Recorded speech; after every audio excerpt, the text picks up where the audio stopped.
Shalom, and welcome to another in our series of podcasts from Temple Beth, a dynamic center for conservative Judaism in Los Angeles. This is a recording of a Shabbat sermon with Rabbi Adam Kligfeld. Let's talk about camels.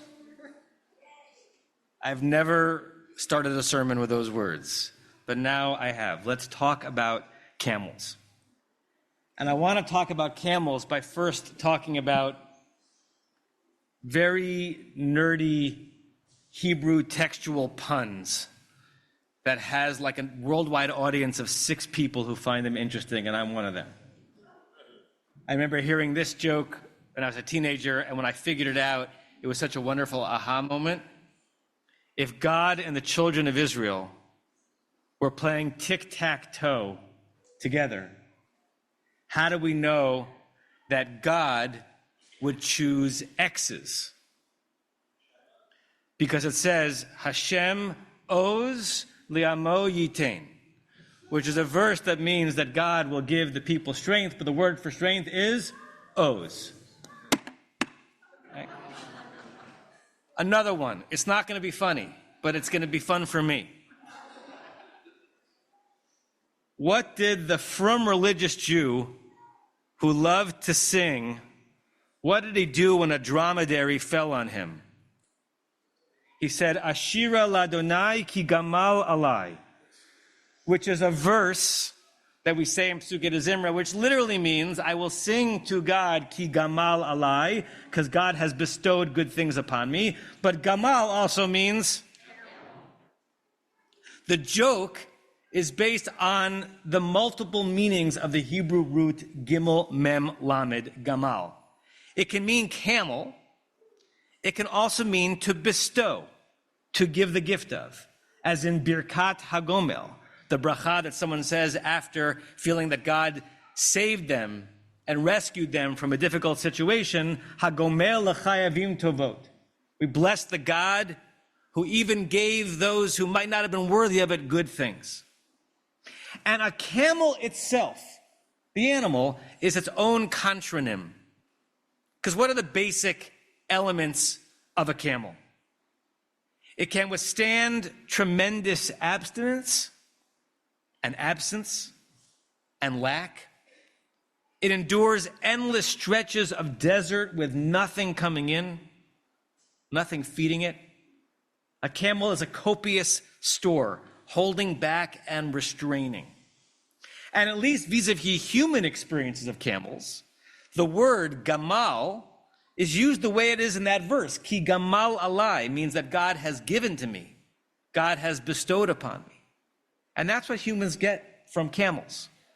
We rely on them to bestow, to titrate our nutrition, to give just the amount of energy and endurance, and for some cultures, the calories that we need to get through harshness.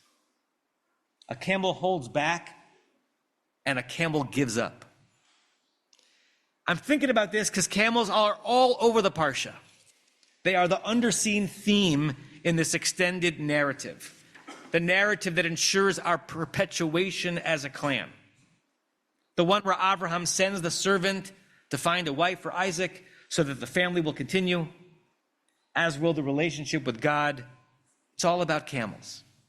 The servant travels north by camel. The test that the winning candidate will pass to become Isaac's wife will be via camel. Only the woman who by the well tells the servant, Gam ligmalecha ashkeh, I'll give water even to your camels, only she will prove herself worthy. And that woman is brought down to meet her fiancé by camel. And when she does meet him, vatipol min hagamal, she falls off the camel. That one mini scene of Rivka falling off the camel is a Rorschach test.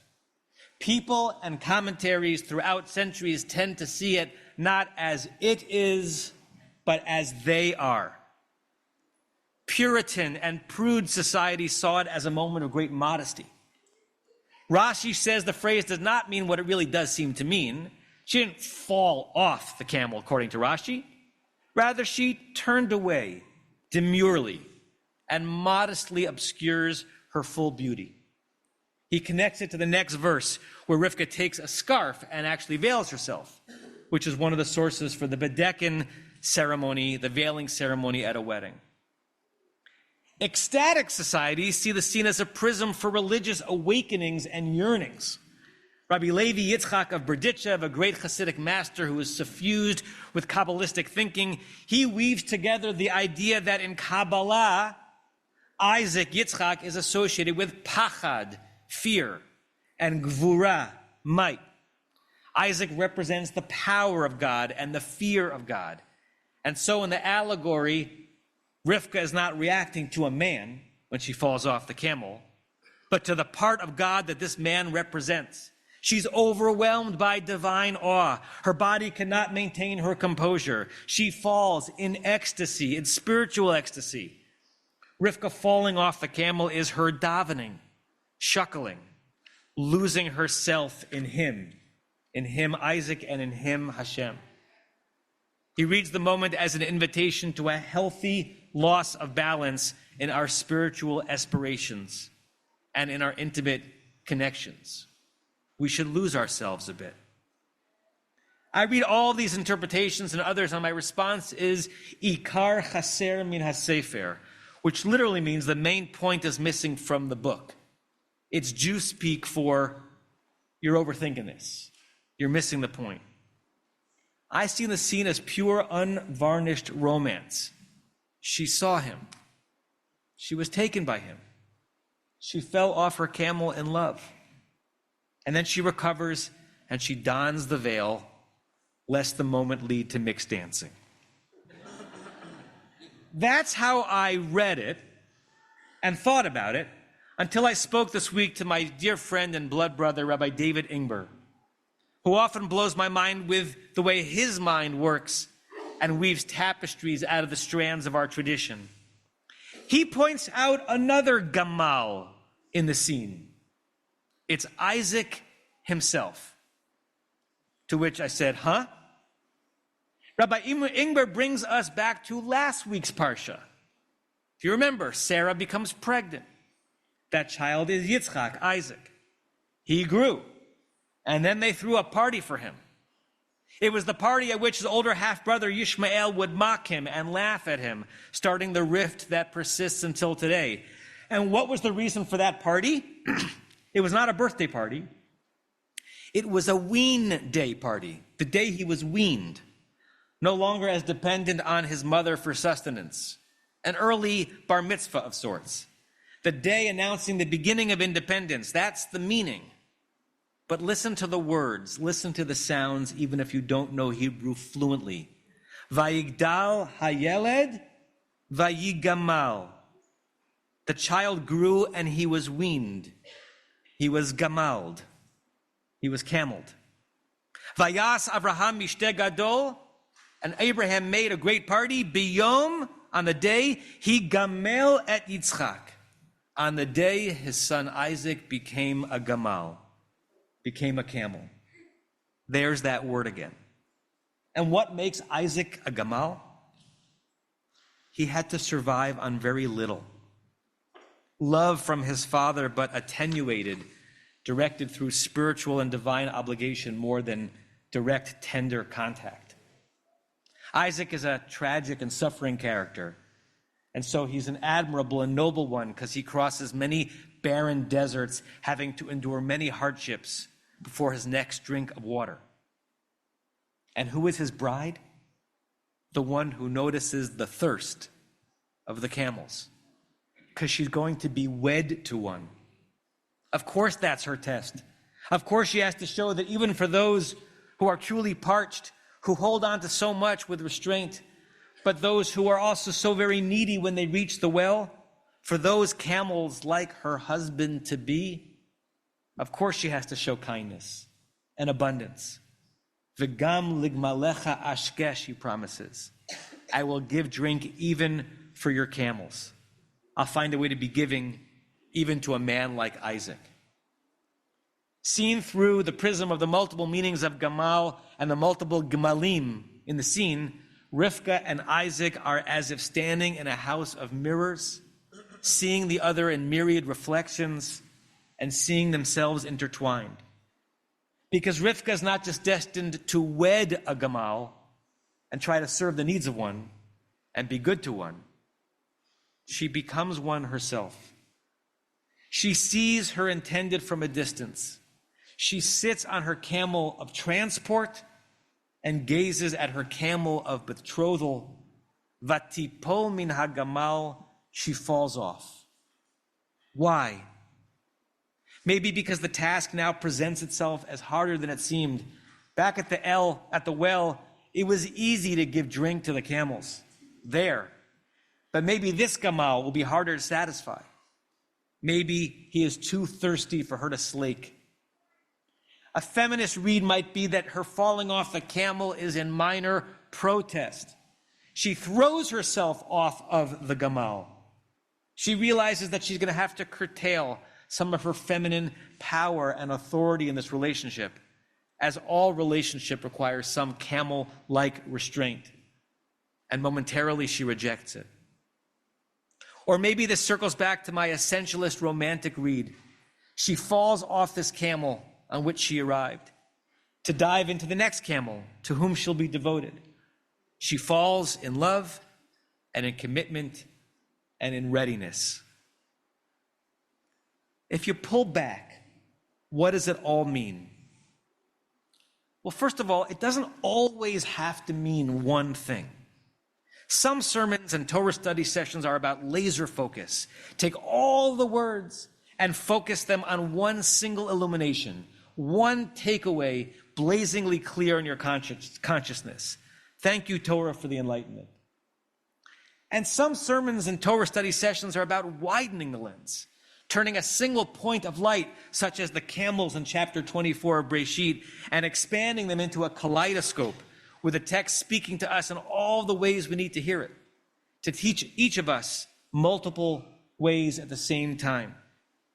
And so this story can be about the camels that are us, we who carry great burdens, muster through great challenges, and who drink lustily when finally we find a generous fountain, a generous source. And the teachings about the ways that beloved and beloved must complement one another, meet the other where and who, how he or she is, and in the process sometimes reflect and become one another. We all know couples who actually begin to look alike as they age.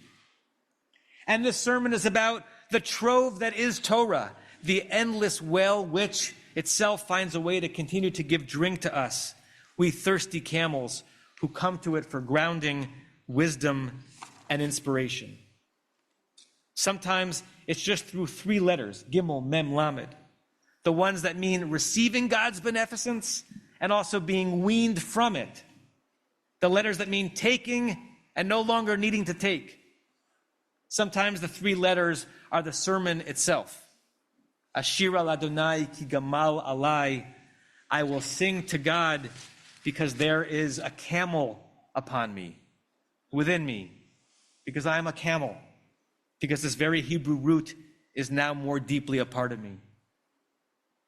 Or maybe the chapter, the root, the camels, and the sermon, the Parsha.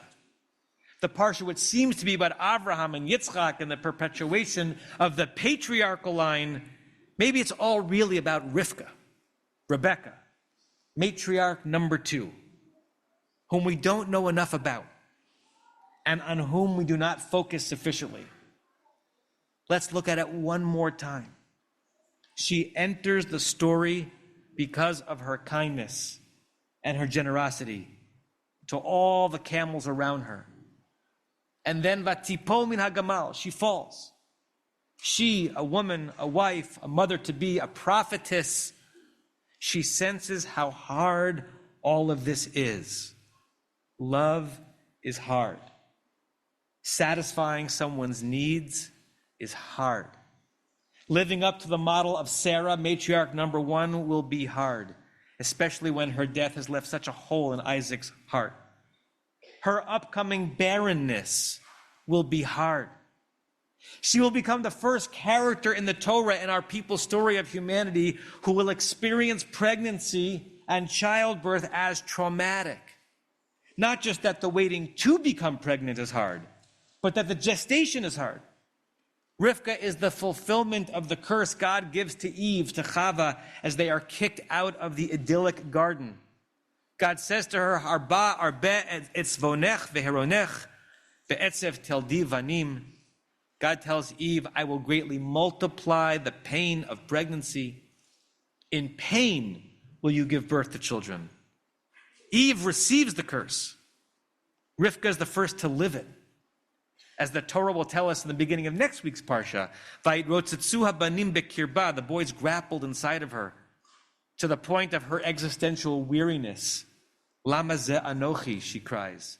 Why am I even here? This is so hard. And Rivka will be the first mother to be estranged from her biological child. A generation up, there was estrangement, for sure. But mother stuck with child.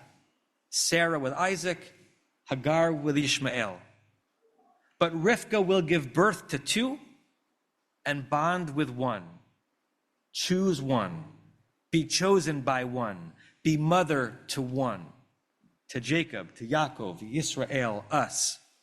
Her bond with Esau is ruptured forever. Maybe Rivka sees all of this in advance. Vatipol min hagamal. So she falls off for a second. Don't you empathize? Who wouldn't stumble and crumble when seeing such a challenging path ahead?